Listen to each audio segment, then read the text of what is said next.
Hello friends, welcome to my channel. ఈరోజు కొత్తిమీర పచ్చడి ఎలా చేయాలో చూపించబోతున్నాను.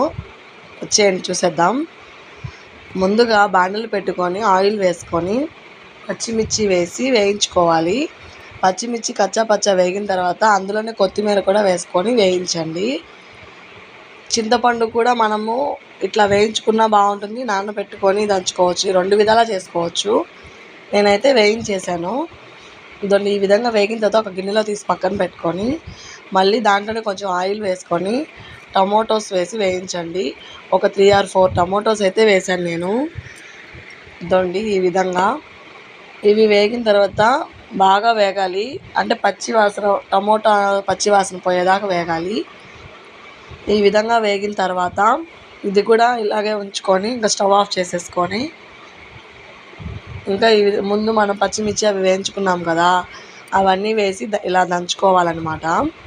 ఇందులోనే కొంచెం ఉప్పు వేసుకొని, నేనైతే సాల్ట్ వేసాను, కల్లుప్పు అయినా వేసుకోవచ్చు.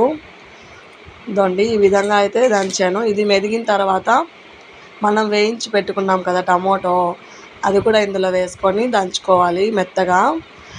అంటే రోట్లో దంచినంత టేస్ట్ మిక్సీకి వేస్తే రాదండి, అందుకని రోట్లో దంచుకోండి, బాగుంటుంది టేస్టు.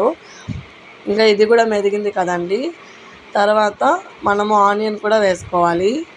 నేనైతే చిన్నవని చెప్పి 2 ఆనియన్స్ అయితే వేసుకున్నాను.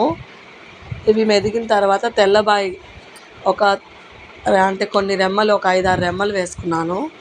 ఇది కూడా మెత్తంగా దంచుకోవాలి. ఇంతే, కొత్తిమీర పచ్చడి రెడీ అయిపోయింది. వేడి వేడి అన్నంలో ఈ కొత్తిమీర పచ్చడి చాలా టేస్టీగా ఉంటుంది. మీరు కూడా ట్రై చేయండి. వీడియో నచ్చినట్లయితే లైక్ చేసి, షేర్ చేసి, కామెంట్ చేయండి. ఓకే.